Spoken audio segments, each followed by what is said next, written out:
Will infrastructure expenditure make the future brighter? The 2014 budget speech coverage is brought to you by Old Mutual Corporate.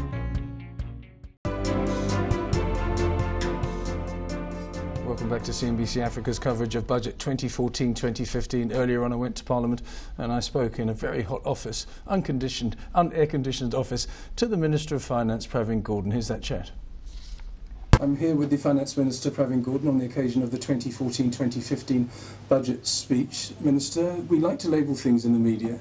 I've sort of labelled it the budget of fiscal prudence. How would you label it? Well, yeah, there's an element of fiscal prudence, but I think more importantly in the South African context, it's a budget which looks back over the last 5 years and says how well have we done to cope with what is now called the Great Recession. Secondly, again in the South African context, how well are we responding to the fact that in 20 years South Africa has done very well to go beyond its apartheid past, although much still needs to be done.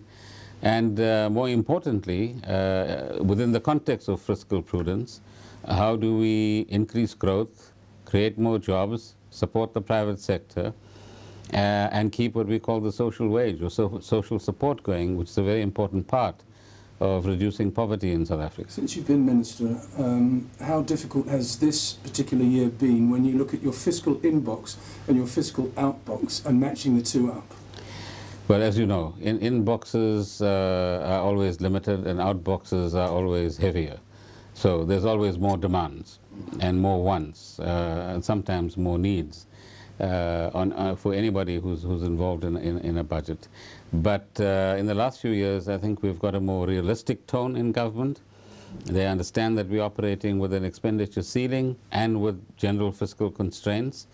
We've demonstrated once again as an ANC government that we are capable of sustaining fiscal prudence for long periods of time, which we've done for 20 years. But it's not prudence for its own sake.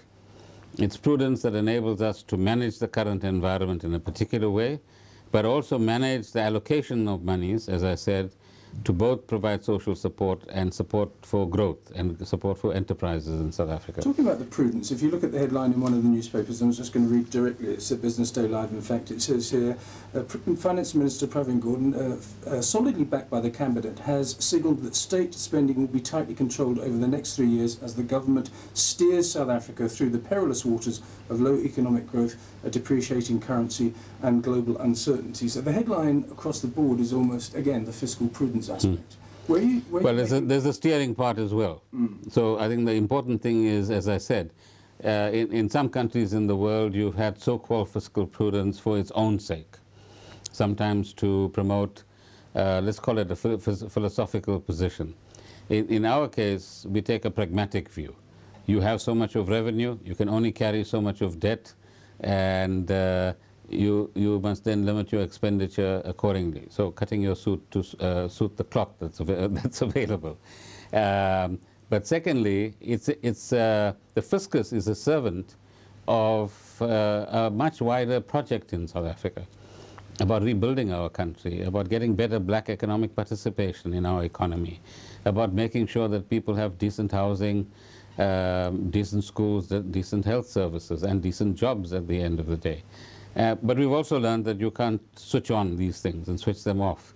And these are sustained processes that you pursue. But we today are in a privileged position to be able to say we have a 30-year vision to 2030, and it is within, or 20-year vision, and within that vision and plan, we can now put in detailed 5-year plans.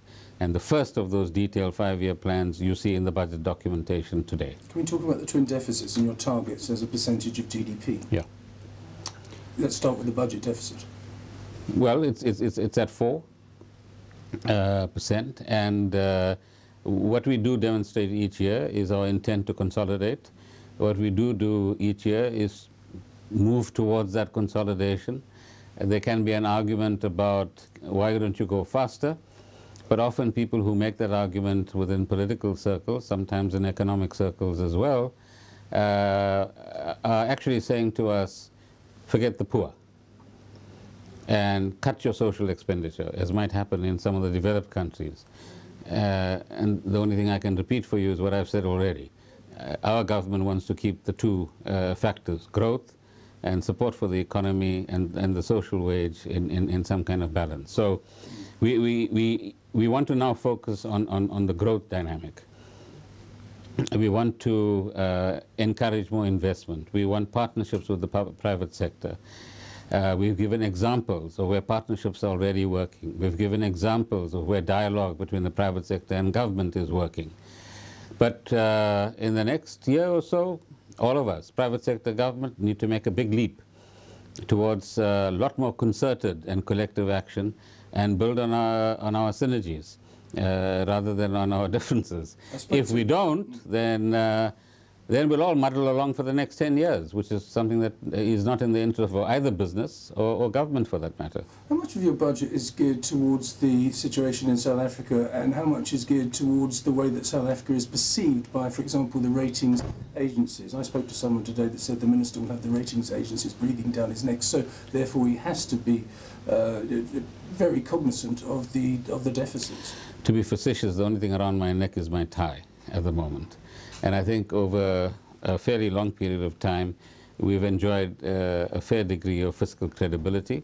And each time we find that growth is not coming to the party, revenue is not coming to the party, we've taken additional steps in order to secure the fiscal. So the first couple of years, it was reducing expenditure, but still keeping it real, meaning above inflation.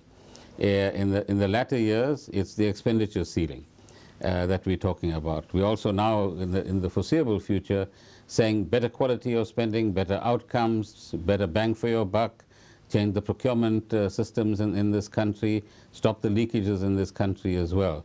On the current account deficit as well, it's about growth. It's about changing the dynamic between imports and exports, between inflows of capital and outflows. And there too, there's some interesting numbers about companies that invest in Africa that bring revenue inflows into the country that actually support our current account. But more generally, we need more value-added exports out of South Africa, and our industrialization processes must come to the party. The private sector must come to the party. Sorry to interrupt. You've spoken about the rand-dollar exchange rate giving local manufacturers an opportunity. Do you believe that, or do you think that a stronger currency is better for South Africa? Well, life is about balances. So the currency has had to be at a level where exporters can export, exporters can be competitive, and exporters can produce goods that are wanted outside at a price that is acceptable to the customers outside. On the other side, we have lots of consumers and investment projects which require capital goods, for example, to come in. We are an oil-dependent country. We import all of our oil, or much of it.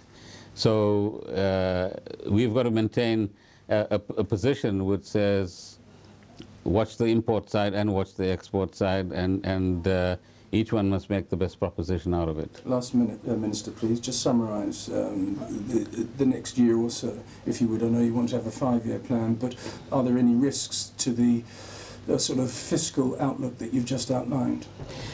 I don't think there's any serious risks. Revenue might be a bit more attenuated over the outer 2 years, but that's dependent on growth. We didn't think we would have the kind of sustained pattern in revenue this year that will actually enable us to meet our targets and therefore enable us to also get the deficit moving in the right kind of direction.